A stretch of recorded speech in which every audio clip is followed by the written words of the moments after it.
मतेन वंदामि गुरु महाराज सुख साता। महाराज जी, सबसे पहले मैं आपसे ये पूछना चाहूँगी, कहते हैं कि जो एक जन्म दिवस होता है वो बहुत ही ख़ास होता है। पर सबसे पहले सवाल यहाँ ये आता है कि जब साधु साध्वी आप लोग साधु साध्वी के जीवन में जाते हैं, तब आप अपना जन्मदिन किस तरीके से मनाते हैं? और इसके साथ ही जैसे गुरु महाराज जी हैं, उनका अब शताब्दी दिवस भी है, तो आप उसके ऊपर कैसे उस चीज़ को देखते हैं? साधु साध्वी अपना जो जन्मदिन मनाते हैं वो तप त्याग के साथ मनाते हैं। उनकी ये भावना होती है कि जो जीवन है वो अनमोल है और उस जीवन का जितना सार्थक उपयोग किया जाए उतना ही अच्छा है। उस जीवन को वो खाने पीने के साथ नहीं मनाते। और गुन्नी जी महाराज तपाचार्य श्री हेम कुमार जी महाराज का जो जन्म शताब्दी वर्ष है, एक महापुरुष है और महापुरुषों का जो जन्म शताब्दी वर्ष होता है वह भी उसी रूप में अनेक प्रकार के धर्म के कार्य परोपकार के कार्य करते हुए मनाया जाता है। तपाचार्य श्री हेम कुमार जी महाराज ये जैन जगत की बहुत ही महान साध्वी रही है। इनके लिए कह सकते हैं कि ये कलयुग के अंदर परमात्मा का स्वरूप थे। बहुत ही शांत, बहुत ही सरल, बहुत ही विनम्र, जो सारे मानवीय गुण होते हैं वो उनकी आत्मा में बहुत अच्छी तरह से विकसित थे। और इसलिए उनके जीवन के अंदर जो तपस्याएं थी वो भी बहुत गहरी थी। तो जैसे महापुरुष होते हैं उनका जन्मदिन भी उसी प्रकार मनाया जाता है, उसी प्रकार की भेंट उनको दी जाती है। तो उनको तपस्या प्रिय रही है, मानवता के कार्य प्रिय रहे हैं। उन्होंने एजुकेशन के लिए रामा मंडी में जैन कॉलेज का निर्माण करवाया। डॉक्टर रवि रश्मि जी महाराज उनकी शिष्य है, उनके माध्यम से उन्होंने बहुत कार्य उनको प्रेरणा दे करके करवाई। तो इस प्रकार उनका जो जन्मदिन है वो भी हम उसी प्रकार मना रहे हैं, तप के साथ। अम्बिल तप हो रहे हैं, कल खूनदान कैंप है जिसमें बहुत सारे भक्त खूनदान कर रहे हैं। और उसके साथ वस्त्रों का दान, गरीबों को राशन पानी का दान, फिर अम्बिल उपवास करके, अठाइयाँ करके, मांस खमन करके। तो इस प्रकार जो उनका जन्मदिन है भव्य रूप में मनाया जा रहा है गौशाला रोड पर। और उसको बहुत ही, उसके अंदर बहुत दूर से जो लोग हैं वो आ रहे हैं। जैसे सभी प्रदेशों से आ रहे हैं, कर्नाटका है, महाराष्ट्र है, राजस्थान है, गुजरात है, तो सभी एरिया से, पंजाब के विविध अंचलों से जो लोग हैं वो आ रहे हैं। तो उन लोगों के, उन महापुरुषों के प्रति, उनके तप के प्रति, उनकी साधना के प्रति, उनका महान जीवन के प्रति श्रद्धा जुड़ी हुई है। तो वो उसी रूप में उनको भेंट करने के लिए आते हैं। ये परोपकार के रूप में, त्याग के रूप में, तप के रूप में महापुरुषों का जीवन मनाया जाता है। और जब इतनी मात्रा में वो तप त्याग किया जाता है उससे पूरे विश्व के जीवों को शांति मिलती है, उसकी तरंगे पूरे विश्व पर जाती है। महाराज जी, इसके साथ ही जब मैंने बहुत सी कहानियाँ भी ऐसे सुनी और सुना भी बहुत लोगों से, ये है कि जो महाराज जी थे, जो बड़े महाराज जी थे हमारे, उनके टाइम पे बहुत से चमत्कार भी उनके द्वारा किए गए। और जहाँ हम बैठे हैं, ये जो हमारा ये जैन स्थान है, यहाँ पे भी बहुत बड़े बड़े चमत्कार हुए हैं। तो आप इन चमत्कारों के बारे में हमें खुलकर बताइए कि किस प्रकार के चमत्कार यहाँ हुए थे और उस टाइम पे महाराज जी द्वारा भी कौन से चमत्कार किए गए थे? हाँ, तो गुरुनी जी महाराज का जो जीवन रहा है वो जन जन की भाषा पर है कि वो चमत्कारों से भरा हुआ जीवन रहा है। लेकिन वो एक बहुत बड़े महापुरुष थे। चमत्कार उन्होंने किए नहीं, उनकी साधना से सिद्ध होके चमत्कार अपने आप हो रहे थे, सहज हो रहे थे। तो कोई भी जो महापुरुष होता है वो कभी चमत्कार को दिखाता नहीं। चमत्कार दिखाना तो मदारी का काम है, ये महापुरुष का काम नहीं होता। लेकिन उनका जीवन जो इतना पवित्र हो जाता है, उनका आभामंडल इतना पवित्र हो जाता है कि चमत्कार स्वयं घटित होने लग जाते हैं।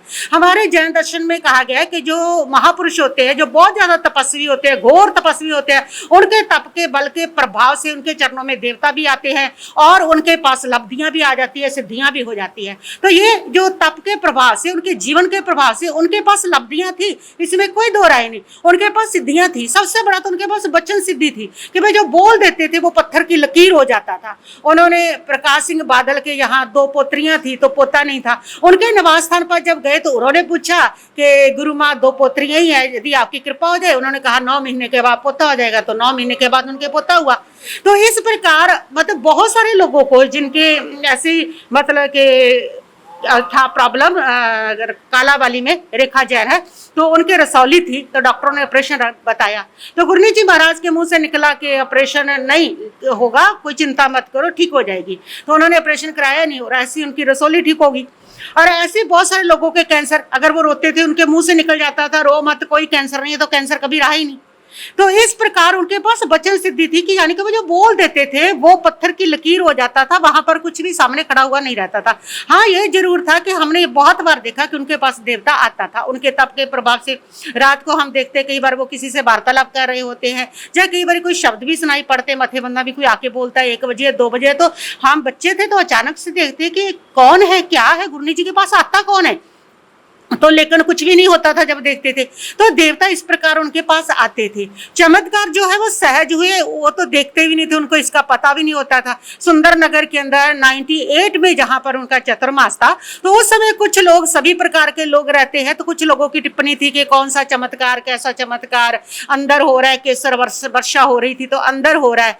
तो जैसे ये बात किसी ने कही तो वो चमत्कार खुल के हो गया। खुल के होने से क्या हुआ कि ये सुंदर नगर का पूरा स्थानक 3 मंजिल पे और इनकी छतों पर, इनकी दीवारों पर पीले रंग का, केसर का और व्हाइट रंग का पानी की बूंदे आने लगी, और पूरी नीचे फर्श पर, हर दीवार पर, हर चीज पर। सबसे पहले हॉल में देखा किसी ने और हाथ लगाया, कहा कि ये क्या हो गया, उसमें फिर खुशबू आ रही थी। बहुत सारे लोगों ने फिर वो कॉटन से पानी को सींच करके बोतलें भरी लोग लेके गए, और लोगों ने बताया कि जिन लोगों ने बीमारी के लिए यूज किया तो उनके ठीक हुआ।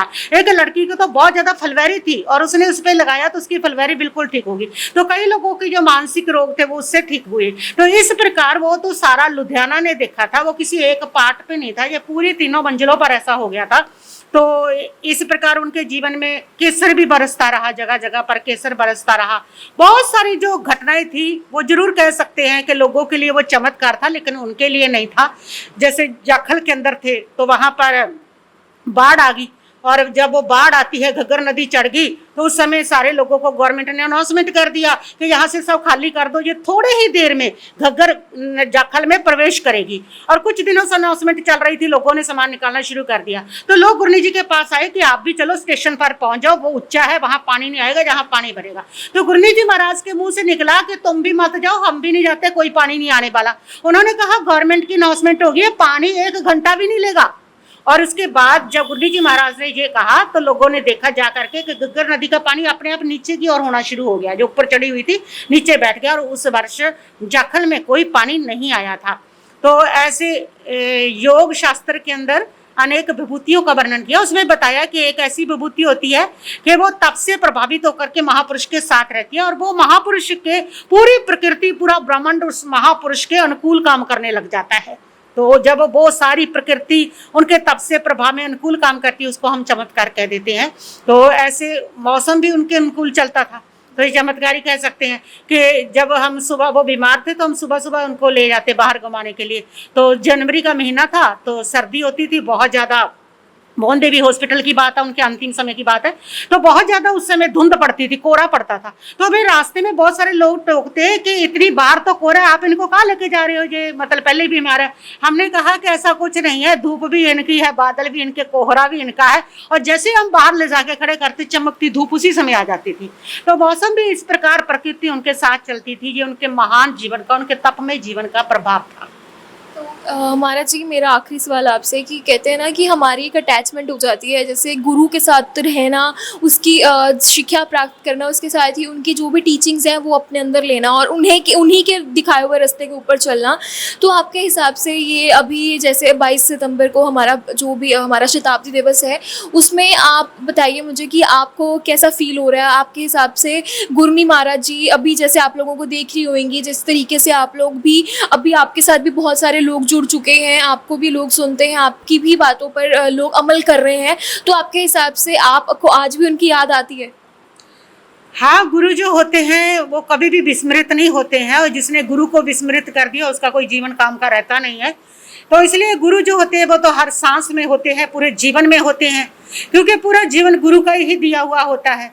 तो जो भी आज हमारे पास तप है, संयम है, त्याग है, तो वो गुरु का दिया है। इसलिए गुरु तो हर सांस में बस रहे हैं, हर जीवन की क्रिया में बस रहे हैं, तो उनकी स्मृति सदैव रहती है। लेकिन हाँ, जब जब कोई उनका ऐसा जन्मोत्सव आता है, शताब्दी वर्ष आता है, उसका एक अद्भुत जो प्रसन्नता है वो तो महसूस होती ही है कि उस महापुरुषों ने ऐसे ऐसे परोपकार की शिक्षाओं की स्थापना की, या उन्होंने ऐसा महान जीवन जिया कि आज लोग उनके तप के जीवन का, उनके त्याग के जीवन का अभिनंदन करने के लिए आ रहे हैं। तो उससे प्रेरणा भी मिलती है कि हमें भी ऐसा अपना महान तपों में जीवन जीना चाहिए कि जो तप में जीवन होता है, जो संयम में जीवन होता है, हमेशा उसी का ही अभिनंदन किया जाता है। तो इसीलिए उनके तप में जीवन का ये अभिनंदन करने के लिए, उनके संयम में जीवन का अभिनंदन करने के लिए विविध अंचलों से लोग आ रहे हैं कि उन्होंने अपने जीवन के अंदर देखिए 251 व्रत ओनली पानी पर किए, और ये लगातार 10-12 साल तक उनका इतना ही लंबा तप चलता रहा। 7 महीने 8 महीने सिर्फ पानी पर रहना, यहाँ पर जाकर के साइंस भी फेल हो जाती है। ऐसा महान उनके तप के जीवन था, और उनके तप के जीवन से प्रभावित होकर के ही जो लोग हैं वो दूर दूर से आज पहुंच रहे हैं, उनके संयम में जीवन से प्रभावित होकर के। तो उनका स्वयं का जो जीवन था वो अपने आप में शिक्षा था। उन्होंने कभी प्रवचन नहीं दिया, उन्होंने कभी किसी को वचन नहीं सुनाई, वो ज्यादातर मौन में रहते थे, तप में रहते थे, लेकिन उनका जीवन बोलता था। हमारी जीव बोलती है और उनका जीवन बोलता था। तो उनसे प्रेरणा तो मिलती है गुरुमान से कि हमें भी ऐसा ही जो जीवन बोले, हमारा कम से कम हमारी जीव ना बोले तो जीवन बोले। जिनका जीवन बोलता है उनका प्रभाव भी जनता पर ज्यादा पड़ता है, और उनकी शिक्षाओं का प्रभाव भी ज़्यादा पड़ता है। इसलिए गुरु जी महाराज के जीवन के प्रति बहुत लोग हैं जो श्रद्धा रखते हैं, उनको भगवान का स्वरूप समझते हैं। और उनकी जो समाधि है वो रामा मंडी में बनी है, वहाँ पर भी लोगों की मान्यता पूरी होती है, इच्छाएं पूरी होती है, कामना पूरी होती है, लोग सूखे सूख के आते हैं तो वहाँ भी पूरी होती है। तो ये सारा उस महान आत्मा के संयम की वो वाइब्रेशन का प्रभाव है, उनके पुद्गलों का, उनकी तरंगों का प्रभाव है कि वहाँ पर पहुँचने वाले लोगों की भी जो इच्छाएं हैं वो पूरी होती हैं। महाराज जी, जिस तरीके से आपने हमें कह लीजिए एक आपने एक इमोशन हमारे सामने रख दिया, हमारे दर्शकों के आगे आपने जिस तरीके से एक्सप्लेन किया कि जो महाराज जी का जीवन था किस तरीके से उन्होंने जिया और किस तरीके से वो आपको भी 100 चीज़ें एक ऐसे पाथ पर छोड़ के गए हैं कि जहाँ पे सिर्फ सुख ही सुख है और संयम का रास्ता है। सो आशा करते हैं कि हम ऐसे ही आपसे मिलते रहेंगे। और इस बार मुझे आपसे बात करके बहुत ही अच्छा लगा, जिस तरीके से आपने बताया कि जन्म दिवस हम लोग क्या करते हैं, आजकल का युग है कि हम केक काट कर कह लेते हैं कि हमारा जन्म दिवस हो गया, चलो ओके। बट जो असली जीवन है हमें उसमें देखना चाहिए कि हमारा ज़िंदगी का 1 साल कम हो रहा है, हमने अभी ज़िंदगी में क्या कमाया है और क्या हमारा रहता है। सो महाराज जी, बहुत बहुत शुक्रिया कि आप हमारे साथ जुड़े, और आशा करती हूँ कि हम ऐसे ही मिलते रहेंगे। आज के लिए बस इतना ही, आपसे कल फिर मुलाकात होगी, तब तक के लिए धन्यवाद।